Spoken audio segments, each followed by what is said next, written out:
High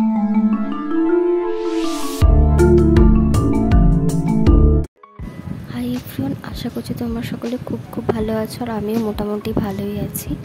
তো অনেক বছর আগে আমি একটা হাইলাইটারের প্যালেট কিনেছিলাম, ঠিক আছে। ওর মধ্যে একটুখানি বনজার টাইপের কালার ছিল, ব্লাশ টাইপের ছিল, আর 3খানা হাইলাইটার ছিল। এটা নিয়ে আমি রিভিউ দিয়েছিলাম, তোমরা চ্যানেলে গেলেই দেখতে পাবে। তো সেটাই আজকে আমি অনেক দিন পর ওই প্যালেটটা আজকে ইউজ করব, কারণ কি এগুলো রেখে রাখাই হয়ে থাকে আর ইউজ তো হয় না। তো ভাবলাম ইউজ করে ফেলি, যদি ফাঙ্গাস লেগে যায়। তো যাই হোক, তো এখন আমি এই প্যালেটটাই ইউজ করব। তো প্রথমে ভালো করে ফেসটা ক্লিন করে নিয়েছি, তারপরে আমি এখানে একটা লিপস্টিক লাগাবো। একটা রেড একটা লিপস্টিক লাগিয়েছি। এরপর আমি এখানে ভেসলিন লাগাচ্ছি, প্রাইমার লাগাচ্ছি। এরপর আমি অনেক দিন পর এই কনসিলারটা লাগাচ্ছি। এটা হচ্ছে কিস বিউটির কনসিলার, ঠিক আছে। আইব্রোটা করে নিয়েছি।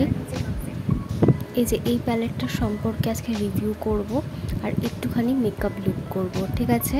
এর মধ্যে 3খানা হাইলাইটার আছে, একটা ব্লাশ আছে, আর এটাও একটু ব্লাশের মতনই দেখতে, তো কন্ট্রোল হিসেবেও কাজ হয়ে যায়। খুব পিগমেন্ট একটা প্যালেট, দেখতেই পাচ্ছ। আর এইদিকে যে হাইলাইটারটা, এটা অলমোস্ট শেষ হয়ে এসেছে, দেখতেই পাচ্ছ। খুবই ভালো একটা প্যালেট। তো আমি বলতে পারবো না এটা অনলাইন পাওয়া যাবে কি না, কেন আমি তো অফলাইন কিনেছিলাম না। ভালো করে আইব্রোটা করে নিয়েছিলাম। এরপর এইদিকে এই আইশ্যাডোটা আমি ভালো করে ব্লেন্ড করে নেব। এই আইশ্যাডোটা এত পিগমেন্ট যে এর জন্য ট্রানজিশন কালার বা ব্রাউন বা কিচ্ছু লাগানো দরকার নেই। আমি বেশিরভাগ ক্ষেত্রে এটা কোনো নেমন্তন্ন বাড়ি বা বিয়ে বাড়িতে আমি এটাকে ইউজ করি, এই প্যালেটটা। কিন্তু এখন ওসব বিয়ে বাড়ি অত পড়ছে না, রেখে নষ্ট হওয়ার থেকে বাড়িতে একবার ইউজ করি আর তোমাদেরকেও দেখানো হয়ে যাবে। তো একটুখানি ওই কালারটাই বনজার হিসেবে ইউজ করি আমি, বললাম। দেখতেই পাচ্ছ কতটা পরিমাণে পিগমেন্ট, তাই না? ভালো।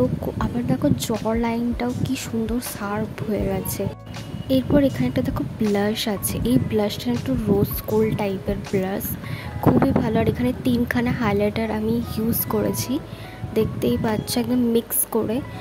তোমরা বলবে এই ভিডিওটা তোমাদের কেমন লাগলো। রোল্যাশ লাইনে আমি একটুখানি কাজলটাকে বেন্ড করে নেবো আর লিপস্টিক লাগিয়ে নেবো।